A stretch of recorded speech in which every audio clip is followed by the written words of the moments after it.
to exit stage right. Just start the podcast by hacking up along. That'll work out great. Well, it was only one. I got another one. It's okay. Yeah, you only need one of those. Yeah. Yeah. Let's see if we can do what? See if we can do what? Yeah, I don't know. That just all of a sudden just went nowhere. You powered off. What happened? All right. I guess we'll get it going here. Yeah, you're gonna have to. You're gonna have to do something. Welcome again to another episode of Drake and the Maestro, Almost Relevant. I think we should talk. Right away, I need to apologize to the Rumble viewers. I was having issues. Oh, yeah, issues. You didn't follow Robocop, did you? He gave you trouble. There would be trouble, yes. I'm having trouble. I'd buy that for $1. The time sync on the drop-ins and all that was way off, especially the video drop-ins, which unless you're on Rumble, you're not going to see. Funny. Say that again? I said that could be its own form of funny. It's just you're listening to the podcast and the entire non sequitur just drops in on you from earlier. Yeah. Well, there's a fine line between funny and distracting. Frustrating? Mm-hmm. Yeah. So I was up all night, no matter what I did. I couldn't get the time code correct. So the drop-ins would always drop in at the wrong time. And then I realized what I was fighting was my own system's AI.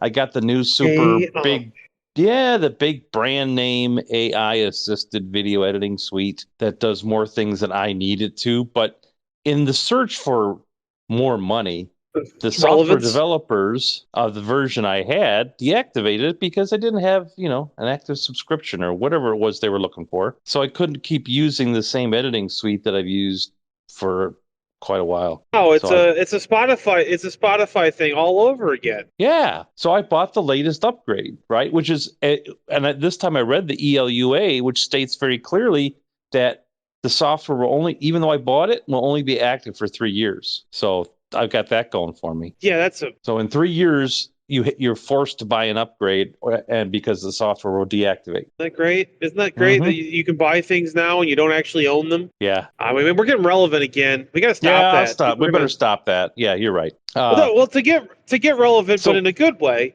I was at the grocery store yesterday, and I have this particular brand of root beer I really like. It's made with real sugar. It's made with real vanilla. Yeah, thanks. But it's not Barks Root Beer. The AI censored you. You went Dalek. You went into digital noise there when you talk about your root beer. I'm gonna plug this root beer because I really like it, and it's a small brand. It's called 1919 Root Beer. Was that a good year for root beer? I guess it was the year they were founded. I don't know, but they usually come in little 10-ounce or 8-ounce cans, like little small cans. And I was at this grocery store in Minnesota. And wait, but only what's 10 ounces of root beer? That's like it's like a treat thing. You pull one out, you drink it. It's good. It's good. It's good. It's good. And it's like so that way you're not having too much. But because if you want too much, you can get what I found, which is a pony keg of root beer. You used to be able to get those from A&W. Yeah, that's a 5-liter pony keg of root beer. I was unreasonably excited about this pony keg of root beer. As long as they've got both ends of the spectrum covered. Yeah, right. I was like, oh, cool. And I was holding this pony keg going, okay, what am I going to, I want to buy this, but what am I going to do with it once I open it? I have nowhere to put it. It would take up the entire fridge in my semi. Yeah, so what do I do? Bolt it on with a saddle tank and use it to store extra fuel, It's the coolant return tank, yeah. Yeah. It's good enough for a tea bucket. It's good enough for you. That's right. It was interesting. Wasn't expecting to find a pony keg of root beer. Okay, now you got me wanting a pony keg of root beer. All right, let's all stop and take a break and go root beer break. Root beer break. For root beer. That's great. It's got a little. You pop the top like a little. It's like a big can. You pop the top and you pull the spout out of the keg. It's great. Oh, that's a must-have. It's for $25, you get a gallon and a half of root beer in a cool container. Yeah, in a cool all done up. It's got the big logo on the side. It's all red. All right. Well, let the listeners know, and myself included, where to find such a wonderful thing. Amazon. If you want to buy one. On Amazon, Walmart. Really? Just type in 1919 root beer pony keg. It'll come right up. All right, and that of course. I'm going to have one on order soon. an unpaid endorsement. So yeah, no, well, we like to plug good products here, and it's a good product. It's a good root beer. It's got a nice taste, smooth, no sugar. Well, it's made with real sugar instead of the crap, the that's a big difference. Stuff. It is a big difference.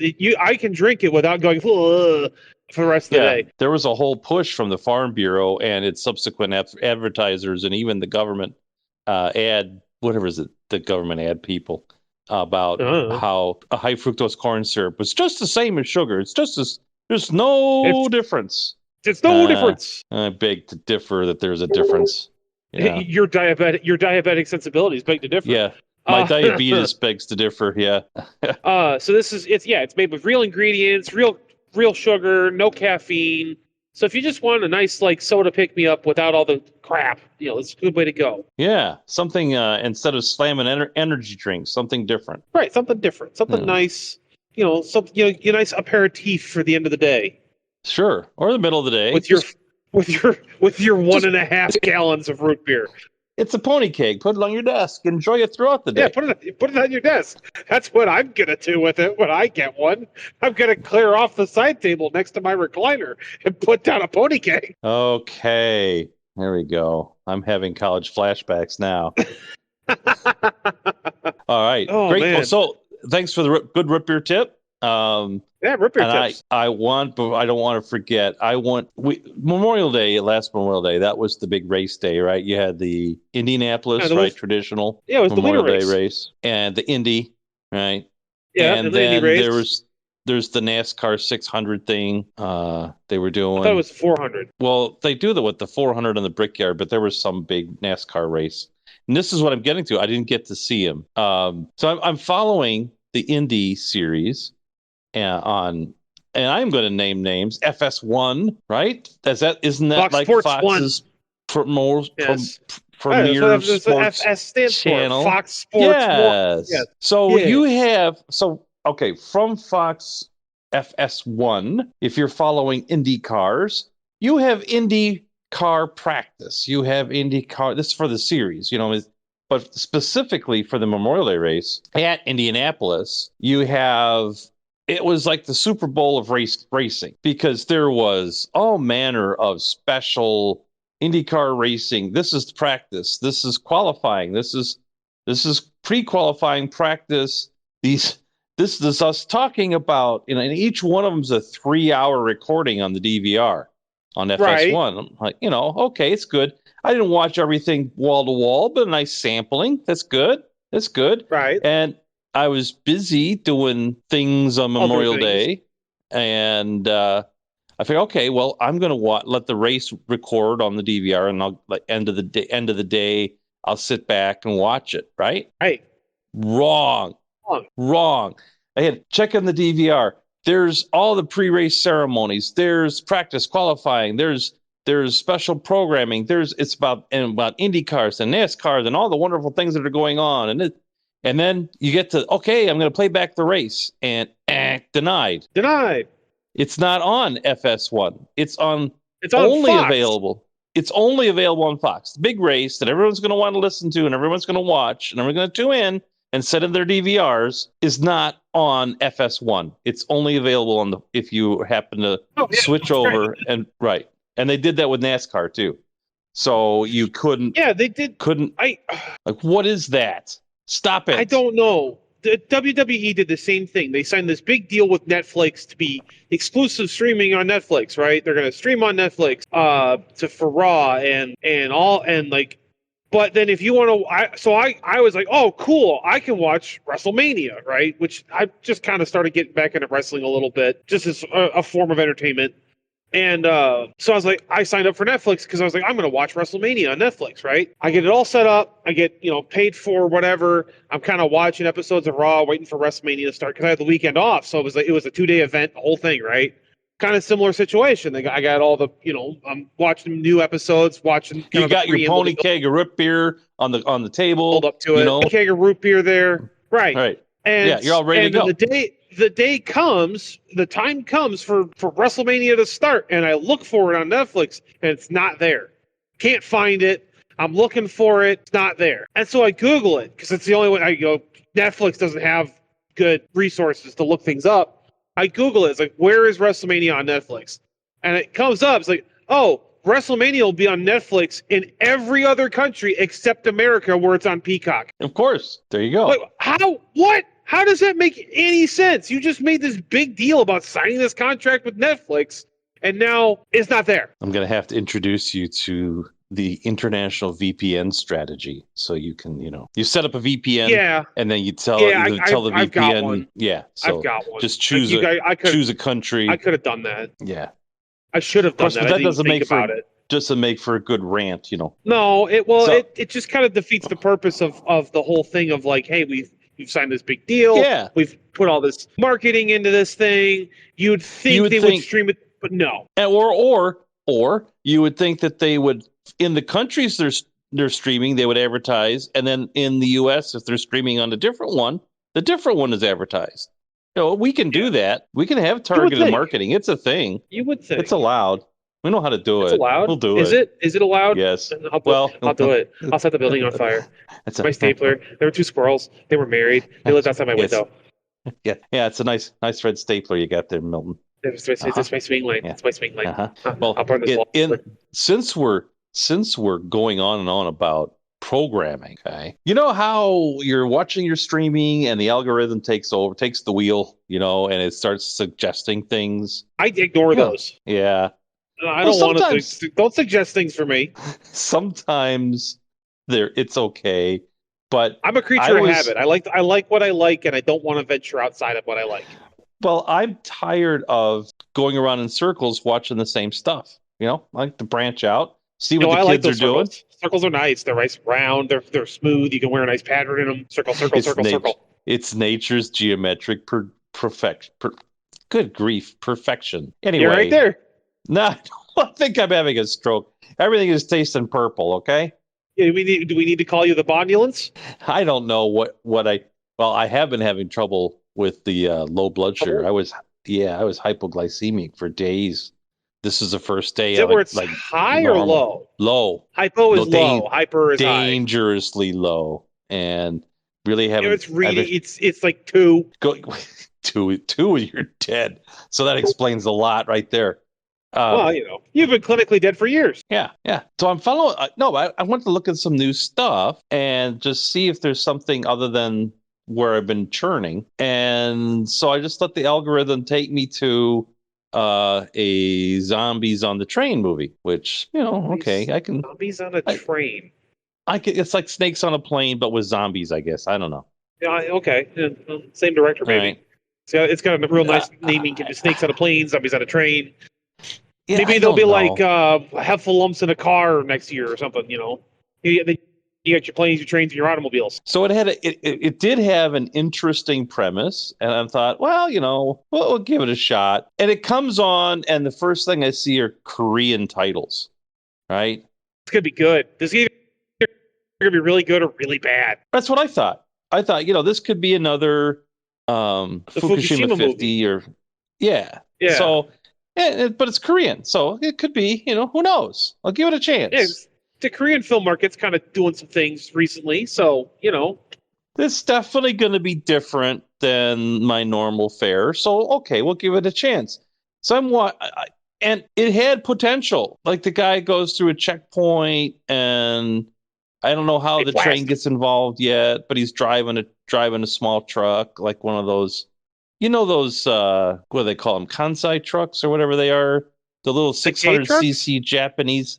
Yeah, the tiny little... KEI. Yeah, K truck. That's it. And I've never seen one with dual wheels, but this one had dual wheels, so it's kind of cool. Dual rears. It's a heavy-duty K truck.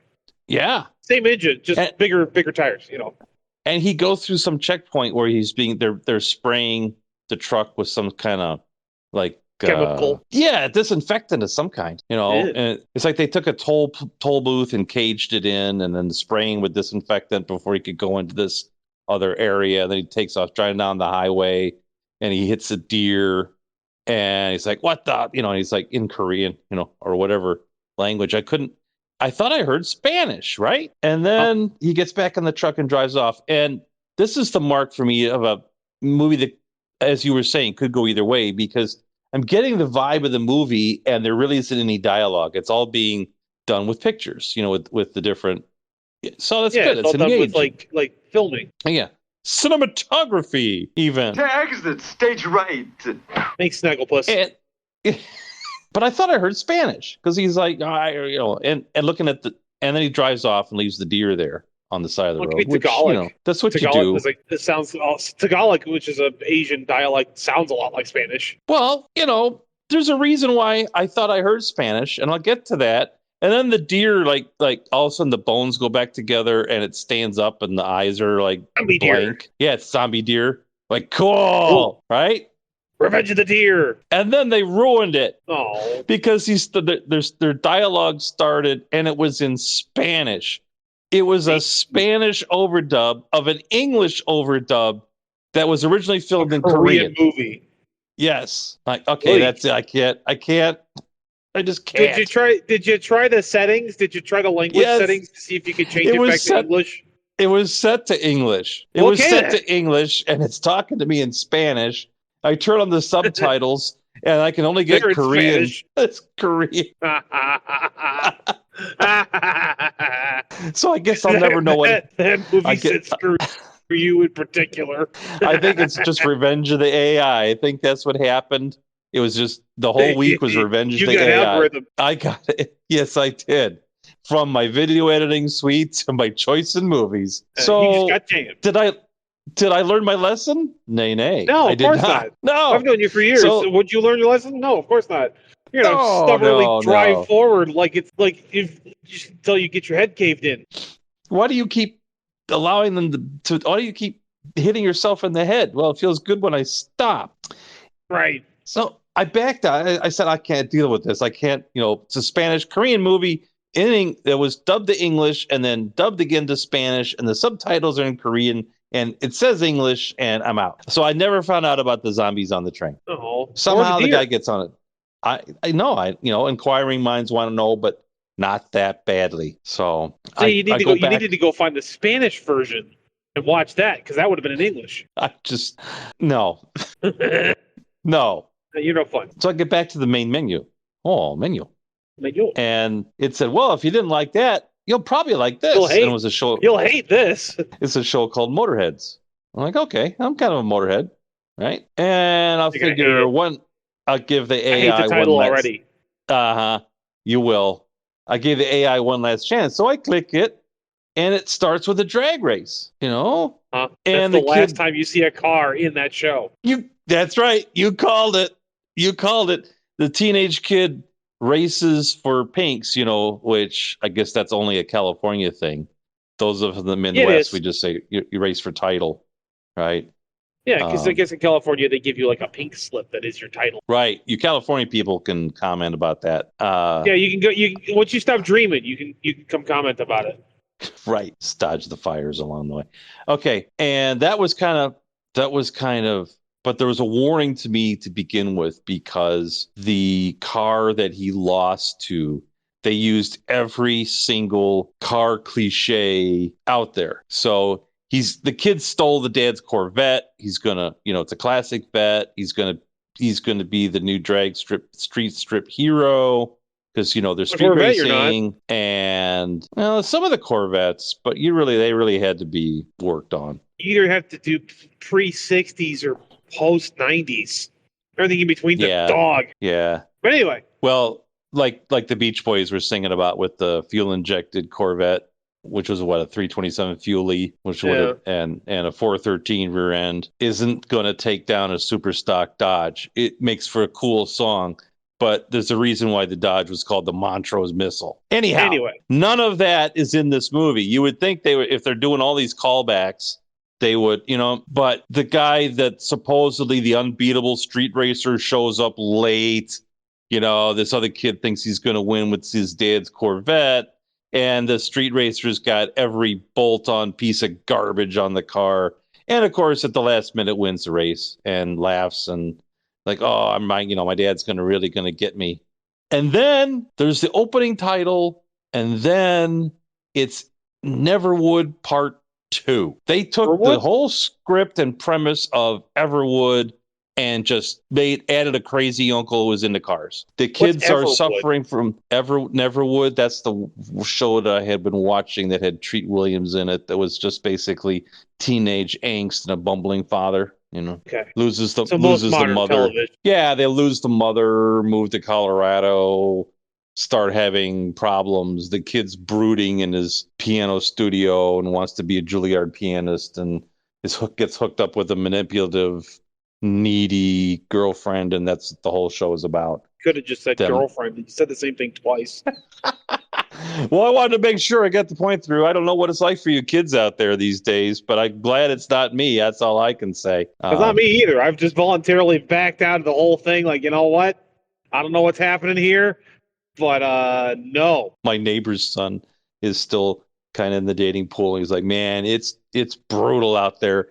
They even either have kids or a pig nose. I'm like, oh. Yeah, the bull ring. There's the crazy uncle, which the only way they could redeem that part was that they had got Gary Busey, but they didn't. No. I mean, they could have got his son. At least that would have been interesting. Yeah. The whole thing was about the widow coming back home to live with her brother, bringing her two angsty kids. And as soon as I saw the one kid sitting there with nothing going on other than banging away in a video game, and the other the daughter, there was a son and a daughter, carping at him about, why don't you want to do anything? And the mother telling the crazy uncle, just lay off on the car stuff. I'm like, that's it. I'm out. This is Everwood Part 2. I am so done. Wait, and so how do you have a show? How do you have a show called Motorheads, and the mother is telling the uncle to lay off the car stuff? Right. And then I read the description, which is what I should have done to begin with. And it's basically, you always got to read the description. It's basically, the widow with the two kids moved back to town to live with the brother, and they try to navigate through reintegrating into a new high school. How does that have anything to do with cars? Gag unto me with a spoon. I know. So it's basically Neverwood Part 2 with like a couple of cars and a crazy uncle. I'll pass. Meanwhile, can we get the show about the crazy uncle? Yeah. Well, that kind of was done. I'm trying to get the video. It was I don't know if you're familiar with Vice Grip Garage, Derek Barry out there.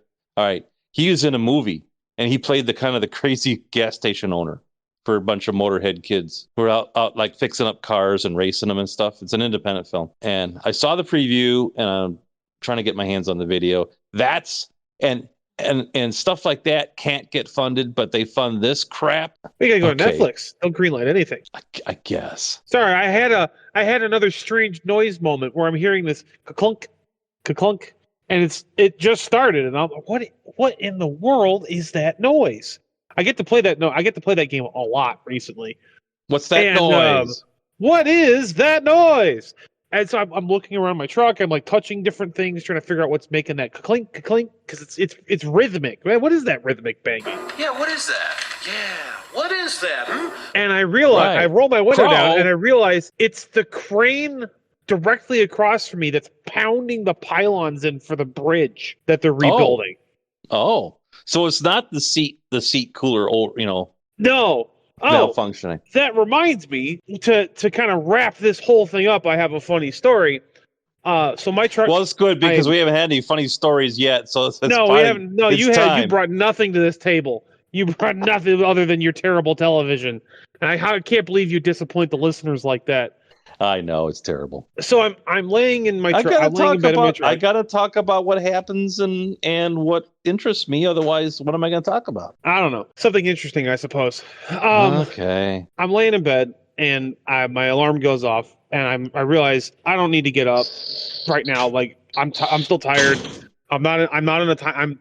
At the time I wasn't on a time crunch. So I snooze my alarm and I stuff it up in a spot above my head where the bottom of the top bunk and the top of the cabinets that are above my bed sit. And it just kind of wedges in there, right? Just friction holds it in place. And I go back to sleep and my alarm goes off again. And I realize it's muffled, right? Well, it's like real quiet.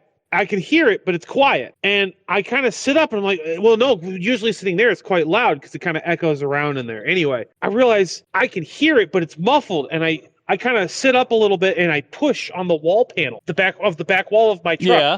And the alarm all of a sudden gets real quiet, and it sounded like it fell. I go, oh no, my phone has fallen in between the back wall of my truck and on the interior and exterior of my truck. I go, oh crap, and I fling myself out of bed, and I fling myself out of bed, and I hear thump, and because I'm already I'm in as I'm getting up out of bed, I'm already kind of pushing on the wall, trying to figure out how do I get back here, and I hear thump by my feet, and I turn and I look, and it's my phone. Right. But for about 3 seconds, I had the greatest terror I've ever experienced as a modern adult. Absolute terror. Yeah. Because it's not so much that it's my phone, that's my job. That is my main connection to my job, is my phone. Without it, I can't call work, I can't get loads, I can't do anything. Wow. I'm like, I'm gonna have to tear the whole back of my truck off, and I don't know, get a Sawzall or something and cut this thing open, and where does this panel go? What's behind it? What's below it? Can I get to it from the little pass through that's underneath my bunk? Whatever. And that's all going through my head until I hear of my phone falling on the floor. And then it was joyous for celebration time. Yeah. Wow. Yeah. And then I was wide awake. I no longer needed to go back to sleep. Well, there you go. So it worked. Because it was a great alarm. Sheer panic was a great alarm, it turns out. That reminds me of an invention I had that no one wanted to buy, and that was the adrenaline's a hell of a drug. Is a terrorist alarm clock, right? It just you buy you buy it. It's for people who have a hard time waking up, and you buy it, and it comes in a random. It's a random kind of a bomb in there, and you set the alarm. It's just like arming a bomb, because it is, and it goes off, and then you have 5 minutes to boy, nothing like forgetting your words and ruining a punchline. Would you say disarm? Maybe. Yes, you got 5 minutes to disarm the bomb before it explodes. That's a great, really wake you up, or not. Yeah, well, the first time. I mean, until you get used to being able to disarm the bomb the same way every time, and then it doesn't, Yeah. Then you just have that wire pulled out, and the wire snipper's on your end table. The alarm starts going off. You just reach over and snip. Right. Or you never underestimate the lazy, sir. They will find a way. Boy, I tell you what, though, you get that wrong. That's a heck of a snooze button. I tell you what.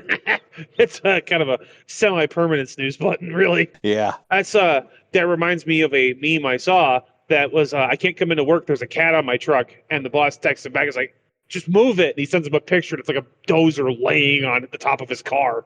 Oh. Not that kind of cat, sir. Come in when you're able. Yeah. Well, on that disappointment. Probably time to end this thing. I put it in the ground. Although, now I'm going to give you an assignment. We've never done that before. Oh, I'm going to have homework? Yeah. I didn't want to do my homework in school. Why would you think I want to do homework now? A suggestion from our listener. Oh. The one listener? That's right. The listener? You got card and letter from our listener? Yes. This listener wants us to develop and perform the Florida Man headline game. All right. Headline game? So I'll have to work on it. Florida Man headline game. Basically, you take random words. Somehow I'm going to have to figure out a way to generate random words. Like news headline. Okay. Yeah. Yeah. And Florida man caught robbing bank with meth pipe. Like that kind of thing. Right. But right. Exactly. That kind of headline. Right. Florida man killed by police after growling at police after surviving gator attack or something like that. It's like listening to Porky Pig trying to come up with a comedy bit. Yeah, well. Shut up. Maybe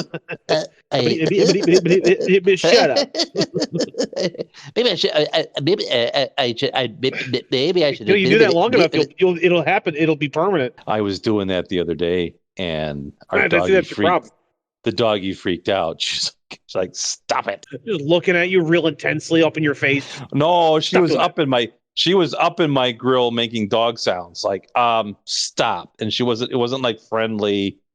I was like, I don't like this. You need to stop it. Right. It's like, are you having a I stroke? will bite you. Are you having a I will stroke? bite you.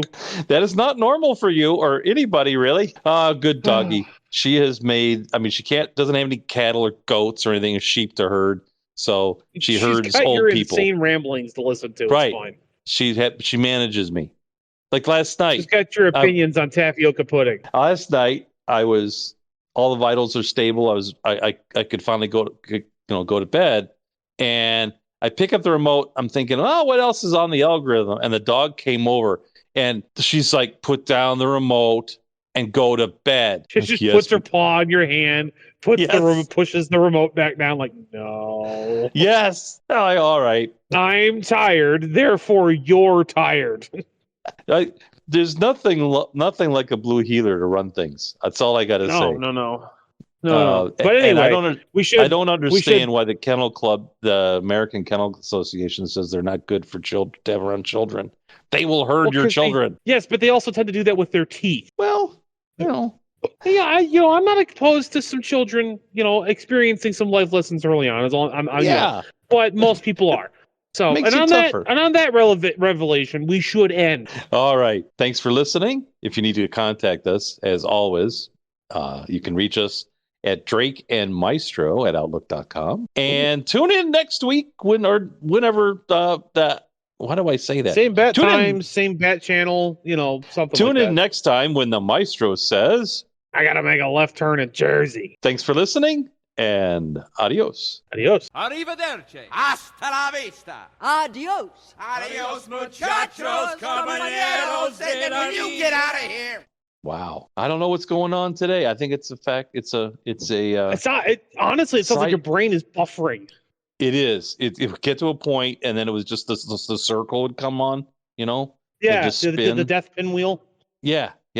And then I would lose wherever I was going, which means I lost the funny. I just couldn't. I think somebody's gonna pinch your nose and pull your ear and stick their thumb in both your eyes to factory reset you like you do to a smartphone. Yeah. When it gets a little hung up, you get to hold the right sequence of buttons to get it to restart. Right. But I don't know where those buttons are. The only person the only person who knew where they are and could push them was my first wife. Oh, could she push them? Anyway. Boy, nothing like ex-wife humor to really bring down the mood. I know. Good thing this is the outro. Well, nobody listens to this anyway. They were already moving on to the next episode anyway. I don't even think they made it through the first half. Man, I don't think they made it through the first episode, I'm still surprised we have people that listen to this garbage. Yeah, well, There's doings in the background.